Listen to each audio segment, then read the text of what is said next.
Hello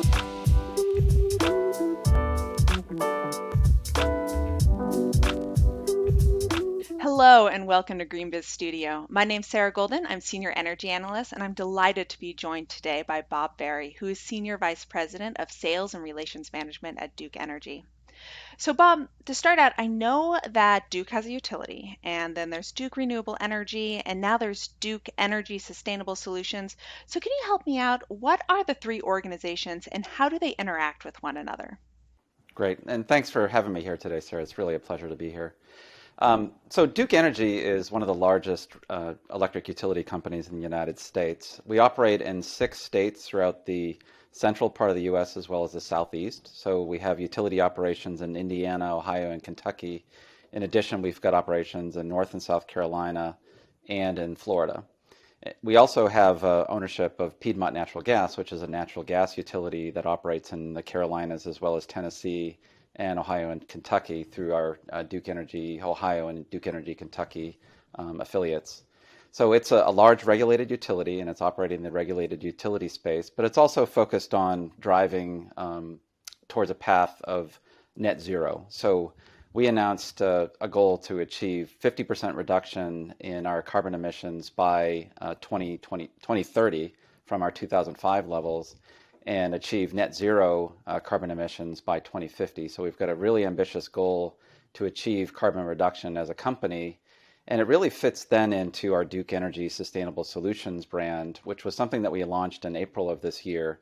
And that combines our distributed energy solutions business, including our REC Solar brand, together with our Duke Energy Renewables brand into a single brand that we can offer to our customers in the marketplace. And the focus there is primarily on renewables, so offering either power purchase agreements or virtual power purchase agreements, as well as renewable energy credits to our customers with our large-scale renewable offerings. So it's large-scale wind, large-scale solar, solar and storage together. And then on our distributed energy side, we've got behind the meter solutions such as solar and storage or solar storage microgrid solutions, in addition to backup generation such as either backup gen via engines or with fuel cells, in addition UPS systems. And then we have some other parts of our business, including electrical infrastructure, central utility plants, as well as combined heat and power plants. So we've got a broad array of solutions that are focused both on sustainability as well as energy resiliency for our customers. Can you tell me a little bit more about who these customers are? Are they municipalities, companies, communities? Sure. So we have actually a pretty wide array of customers that we're working with on a regular basis.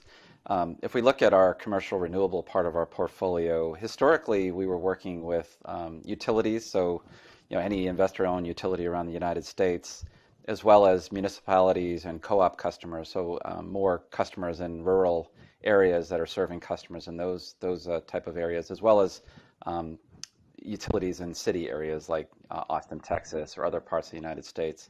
And so as the business has evolved and we've seen more companies, specifically in the commercial and industrial space, start to focus on their ESG goals and reducing their carbon footprint, we've seen much more of an adoption of commercial renewables as an example with those type of customers. You're talking about large industrial customers in the automotive space, in the telecom space, in the data center space.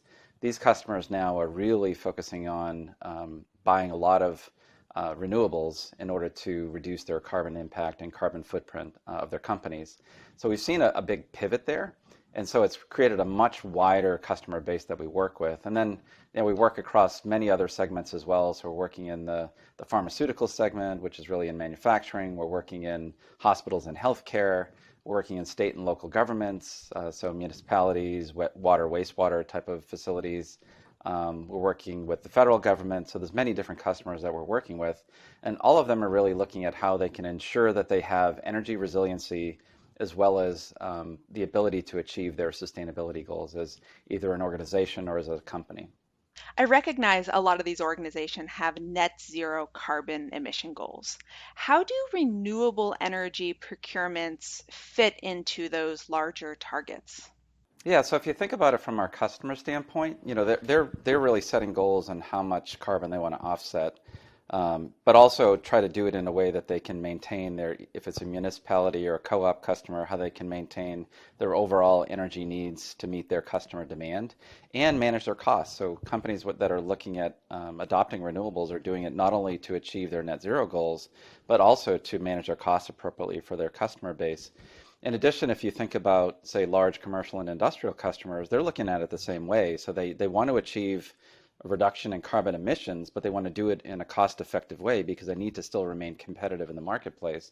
So they work with companies like Duke Energy Sustainable Solutions to either do large-scale power purchase agreements, we're talking about typically above 80 megawatts, or they look at behind the meter solutions that we offer also through power purchase agreements, and we actually embed those agreements into a larger scale fund that we put a bunch of projects into in order for us to also provide the tax equity financing that we have through the investment tax credit. So we'll do, smaller, say, projects above a megawatt normally, up to say 5 to 7 megawatts, and then we're also doing projects in the community solar space that are typically, 5 to even up to 25 megawatts, depending on where they are in the country. And those are normally in a subscription basis. So they might be subscribed with some commercial and industrial customers as well as residential, and including some set aside for low income families as well. So we're working across a large gamut with all those different sustainable solutions that we have in our portfolio. So at GreenBiz, I track a lot of organizations' renewable energy commitments, and I've seen the way that they've grown and they've matured over the years. What trends are you seeing that's really driving the transition to renewable energy procurement, in addition to those net zero goals that you were just talking about? So one of the things I would say, we look at our approach, which is again, we're trying to put renewables in place with purchase agreements, so power purchase agreements or virtual power purchase agreements. Um, what we're also seeing is, that companies don't necessarily want to own these assets. So if you think about getting into an ownership scenario, they don't necessarily have the crews or the staff to really maintain these for the long term. And so what we're seeing, and I think it really fits well into our business model, is that with us being a long-term owner committed to the business, we're actually able to provide not only the purchase agreements for them with low-cost energy, but we're able to ensure that those operations stay operating on a regular basis so that we're able to provide the power when the customer needs it. And so we're investing in, we have a central monitoring location in Charlotte, North Carolina, where we bring all the data in from our sites. We're monitoring our installations around the country on 24/7 basis, and we make sure that they stay operating in a good condition. And we're also investing in different areas of technology. So we've got a part of our organization that looks at innovative technologies and how do we deploy those to reduce operating costs and provide better value in what we offer to our customers. So one of those things that we've done is we've actually looked at how we can use drones to provide infrared imaging of our solar sites, as an example, around the country. And we can look for anomalies in our installations that allow us to actually do inspections of our facilities without actually having to send people out to look at them. And then based on the data that we get from the drones, we can actually determine what path we need to take forward in order to address any particular anomalies that might exist with the string inverters or other issues that might be on site. So those type of investments we're doing to provide better value for our customers and reduce our costs and how we serve our customers. But at the same time, it provides a lot of value because the customers they know that they have a partner that's really committed to the business for the long term and providing a long-term solution that'll help them with their energy needs. Have you seen the types of organizations that are interested in renewable procurements changing because of any of these trends? Like, are there more types of organizations, smaller organizations that now have access to renewable procurement deals? I would say yes in some ways. So, when we look at our behind the meter solutions, you think about people that just have real estate associated with their facilities or operations. And so, um, due to our focus on some level of economy of scale, we try to focus on sites that are typically able to do at least a megawatt of power from a solar site specifically. But if we're doing a behind the meter solution, that does allow us to attract and really work with a larger swath of customers around the country. But the other part of it, I mentioned it before, was the ability to actually provide power through community solar deals as well.